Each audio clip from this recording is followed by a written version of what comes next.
अस्सलाम वालेकुम नादरीन, आप YouTube चैनल देख रहे हैं। मैं इमरान खान हूँ। सबसे बड़ी खबर अब तक की यह है कि इमरान खान साहब की 9 मई के 8 मुकदमात में जमानत हो गई है सुप्रीम कोर्ट ऑफ पाकिस्तान से। इससे पहले इमरान खान साहब पे सैकड़ों मुकदमात थे, एक एक करके उनके मुकदमात खत्म होते चले गए। बहुत सारे खत्म हो गए, बहुत सारों में उनकी जमानत कन्फर्म हो गई, बहुत सारी सजाएं उनकी मुअत्तल हो गई। और उसके बाद अब इमरान खान साहब पे जो है वो 9 मुकदमात बाकी थे। 9 में से 8 मुकदमात फारिग हो गए हैं। अब इमरान खान साहब पे सिर्फ एक मुकदमा बाकी है, जिसकी वजह से वो अडियाला जेल में मौजूद है। वैसे मुकदमात की वजह से तो इमरान खान साहब अडियाला जेल में नहीं है। इमरान खान साहब को बेगुनाह जेल के अंदर रखा गया सिर्फ इसलिए कि पाकिस्तान की जो मिलिट्री एस्टेब्लिशमेंट है वो उन्हें अपना दुश्मन समझती है और वो ये चाहती है कि इमरान खान साहब माफ़ी मांगे। जैसा कि फील्ड मार्शल के स्टेटमेंट में भी आपने देखा, DG ISPR के स्टेटमेंट में भी आपने देखा, हर दूसरे दिन टाउट्स आते हैं और वो ये कहते हैं कि सच्चे दिल से पाकिस्तान तहरीक इंसाफ माफ़ी मांगे, वरना ये कर देंगे वो कर देंगे। तो ये एक पुरानी कहानी है जो चल रही है। एक बात तो साबित हो गई इस फैसले से कि 2 साल तक इमरान खान साहब को 9 मई के 8 केसेस में नाहक कैद रखा गया है। ये जो 9 मई के 8 केसेस में इमरान खान साहब को 2 साल तक जेल के अंदर रखा गया, ये नाहक कैद रखा गया है। ये बात आज सुप्रीम कोर्ट ऑफ पाकिस्तान से साबित हो गई और ये भी साबित हो गई कि पाकिस्तान की अदालतों ने एक आले के तौर पे काम किया, एस्टेब्लिशमेंट का वो हथियार बनी और इस हथियार ने पाकिस्तान तहरीक इंसाफ को कुचलने में अपना पूरा किरदार अदा किया। अब चाहे ये लोअर जुडिशरी है, चाहे ये हाई कोर्ट्स हैं, ये सारा मामला आपके सामने है। ये अदालत ने फैसला दिया क्यों? देखें, अब हर तरफ जजेस कंट्रोल कर दिए गए हैं। सुप्रीम कोर्ट ऑफ पाकिस्तान में एक कंप्रोमाइज्ड किस्म के जजेस को पहुंचाया गया है, लेकिन मामला यह भी है ना कि जजेस पे भी दबाव होता है। एक दिन पहले 2 मुअज़्ज़िज़ जज साहिबान ने खत भी लिखा कि जनाब गलत तरीके से अदालत चल रही है, नाइंसाफी हो रही है, कानून और आइन के मुताबिक सुप्रीम कोर्ट ऑफ पाकिस्तान को चलना चाहिए। उन्होंने निशानदेही की, वकला का दबाव बढ़ता चला जा रहा है, जजेस के अंदर से दबाव बढ़ता चला जा रहा है। ये जब सारी चीजें होती हैं और उसके ऊपर सुहेल वड़ाइस साहब आर्मी चीफ की ख्वाहिश लाके छाप देते हैं कि जनाब इमरान खान इसलिए तो जेल के अंदर बंद नहीं है कि उसने जुर्म किए हुए, वो तो जेल में इसलिए बंद है कि वो आसिम मुनीर साहब से माफी नहीं मांग रहा या वो सच्चे दिल से माफी नहीं मांग रहा। अगर वो सच्चे दिल से माफी मांग ले तो मामला आगे बढ़ सकता है। तो सुहेल वड़ाइस साहब की तहरीरों पर तहरीरें आना शुरू हो जाती हैं। यूरोप के दौरे के ऊपर हमें आप सैर करें, लेकिन वहां पे भी ड्यूटी इतनी सख्त है कि वहां से वो तहरीरें लिख लिख के दे रहे थे ख्वाहिशात को जो है वो अमली जामा पहनाने के लिए। और ख्वाहिशात किसकी है? मिलिट्री एस्टेब्लिशमेंट की है। फील्ड मार्शल से उनकी मुलाकात होती है। ये सारी चीजें मिलकर अदलिया के ऊपर एक बहुत प्रेशर बना गई थी और अदलिया जो है बहुत बुरी तरह एक्सपोज हो गई थी। फिर एक के बाद एक तारीख हो रही है, एक के बाद एक तारीख हो रही है। अदालत के अंदर क्या हो रहा है? अडियाला जेल में वहां पे 4थी मरतबा तारीख दे दी गई है। इमरान खान साहब का केस लगने नहीं दिया जा रहा वहां पे। ये वहां पे सूरत हाल है। सुप्रीम कोर्ट ऑफ पाकिस्तान में इसमें बार बार की तारीख दी और बिलाखिर इमरान खान साहब को बेल देना पड़ी। लेकिन इस केस में 1-2 चीजें मैं आपको बताऊं जो मैंने बात की है सहाफियों से। उन्होंने ये बताया कि जानबूझकर चीफ जस्टिस ऑफ पाकिस्तान ने बार बार ये जो केस था इसके मेरिट्स के ऊपर जाने से रोका। यानी केस के आपने मेरिट्स देखने होते हैं ना कि भाई ये गवाही सच्ची है या झूठी है। तो सुप्रीम कोर्ट ऑफ पाकिस्तान ने मेरिट्स के ऊपर जाने नहीं दिया वकला को।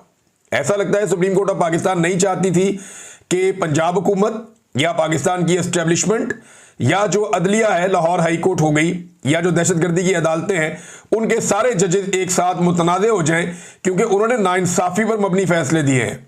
वो पुलिस वाला टेबल के नीचे घुस गया, सोफे के नीचे घुस गया, पुलिस वाला पर्दे के पीछे छुप गया, वो इतनी दूर से 4-4, 5-5 बैरियर क्रॉस करके सारी सिक्योरिटी में से गुजरता हुआ सलमानी टोपी पहन के वो इमरान खान साहब के सामने पहुंच गया। भाई इस तरह की गवाहियों के ऊपर कौन खड़ा होता है? और एक शहर में गवाही कुछ और है, दूसरे में कुछ और है, तीसरे में कुछ और है। तो तहरीक इंसाफ तो तैयारी करके गई हुई थी, लेकिन चीफ जस्टिस ने इन मेरिट्स के ऊपर बातचीत नहीं होने दी। इससे पूरी की पूरी अदलिया जो है उसके कपड़े उतर जाते हैं। लेकिन अदलिया, ये इसका क्रेडिट जाता है किसको? देखिए, इसका एक तो क्रेडिट पाकिस्तान के अवाम को जाता है जिन्होंने हार नहीं मानी। 8 फरवरी 2024 के बाद से लेकर अब तक हार नहीं मानी और वो आज भी इमरान खान के साथ खड़े हैं। दूसरा, पाकिस्तान के सोशल मीडिया को भी एक क्रेडिट जाता है, लेकिन सबसे बड़ा क्रेडिट जाता है इमरान खान साहब की जो कानूनी टीम है उसे। वो टकरे मारते रहे, उन्हें पता है कंप्रोमाइज अदलिया, लेकिन उन्होंने उसमें से भी अपना काम निकाला। उन्होंने इतनी टकरे मारी कि बिलाखिर वो दरवाजा खुल गया। और इसमें बैरिस्टर सलमान सफदर जो है वो बहुत तारीफ के लायक है। इमरान खान साहब की जो पूरी वकला की टीम है वो सभी मुबारकबाद के लायक हैं। बैरिस्टर सलमान सफदर साहब हैं, सलमान अकरम राजा साहब हैं, इन लोगों ने बड़ा अच्छा काम किया। लेकिन जो एक प्रोफेशनली मैंने देखा कि जिस वकील ने बहुत अच्छी हैंडलिंग की तमाम मामलात की और मुकदमात की, वो बैरिस्टर सलमान सफदर है।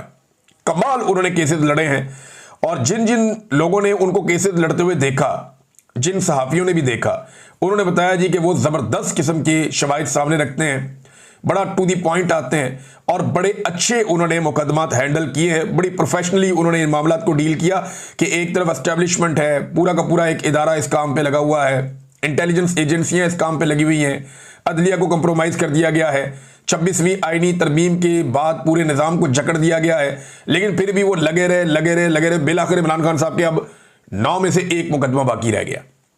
अब सिर्फ एक ऐसा मुकदमा है जिसमें इमरान खान साहब को जेल में रखा हुआ है।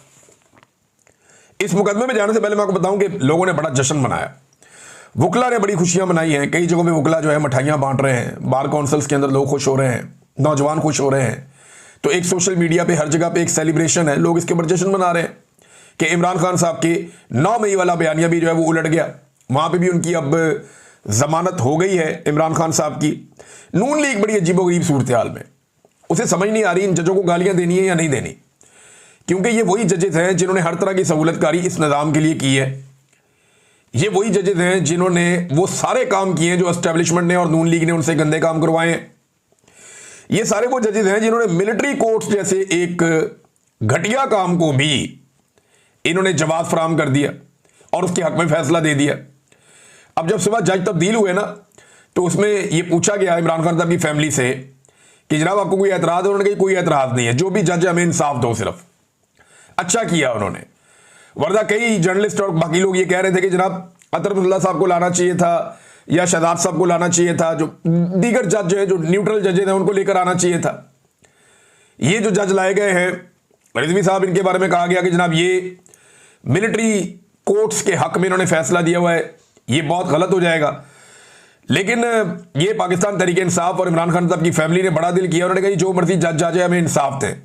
अब कई केसेस ऐसे होते हैं जिनमें जज के लिए भी रास्ता कोई नहीं बचता, तो बिलाखिर इमरान खान साहब की जमानतें हो गई। नून लीग की सूरत हाल अजीब है, जजों को गालियां देनी है नहीं देनी वो इस मखमसे में।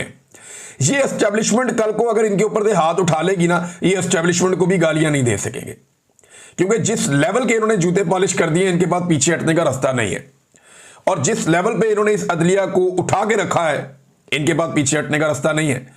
अब ये कैसे कह सकते हैं कि जनाब ये जजेस, क्योंकि ये जजेस ये लोग खुद लेकर आए हैं, तहरीक इंसाफ ने तो इनकी मुखालफत की थी, वो तो मंसूर अली शाह साहब की बात कर रहे थे। ये जजेस ये हुकूमत खुद लेकर आई है, लिहाजा इनसे तो ये गिला कर ही नहीं सकते। अब आ जाए नाजरीन इस बात पे कि इमरान खान साहब अब जेल में क्यों है। सिर्फ एक केस है अलकादर यूनिवर्सिटी वाला। अब कैदी नंबर 804 जो है वो सिर्फ इसलिए जेल में है, सिर्फ और सिर्फ इसलिए जेल में है कि उसने एक यूनिवर्सिटी बनाई है। कैदी नंबर 804 और उसकी एहलिया सिर्फ एक यूनिवर्सिटी बनाने के जुर्म में इस वक्त जेल में बंद है।